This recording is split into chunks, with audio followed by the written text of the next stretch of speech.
તો કાશ્મીરના પહેલગામમાં થયેલા આતંકવાદી હુમલામાં જીવ ગુમાવનાર નિર્દોષ પર્યટકોને કચ્છ જિલ્લા મહિલા કોંગ્રેસના પ્રમુખ રાધાસિંહ ચૌધરી દ્વારા શ્રદ્ધાંજલિ અર્પણ કરવામાં આવી હતી। સાથે જ આ આતંકી હુમલાને સખત શબ્દોમાં વખોડી કાઢી ક્યાં સુધી ભારતીય લોકો સહન કરશે તેવો પ્રશ્નાર્થ પણ પ્રદેશ મહિલા કોંગ્રેસના ઉપપ્રમુખ કલ્પનાબેન જોશી દ્વારા કરવામાં આવ્યો હતો। તો વધુમાં એક સરના બદલે 10 સર લઈ આવવાનો સમય હવે આવી ગયો હોવા બાબતે પણ પ્રધાનમંત્રીની ટકોર કરી હતી।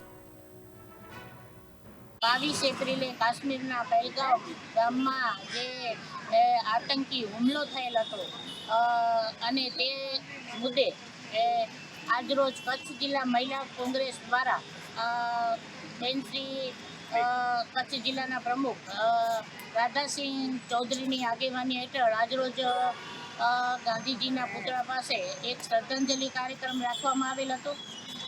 આ મુદ્દે અમારે કહેવું છે કે કોંગ્રેસ પક્ષ આ આતંકવાદી હુમલાને પૂરેપૂરો વખોડે છે।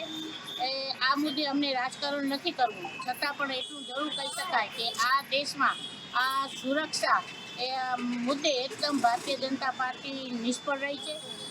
છેલ્લા 5 વર્ષમાં કે ભારતીય જનતા પાર્ટી જ્યારથી શાસનમાં આવી છે ત્યારથી કેટલા બધા આતંકવાદી હુમલાઓ થયા છે, ત્યારે એના માટે કરી અને જ્યારે કહેવામાં આવે છે ત્યારે કહે છે કે આ માટે કરીને ચોક્કસ કાંઈ ઠોસ પરિણામ લેશું, પરંતુ એનું કોઈ હજી સુધી પરિણામ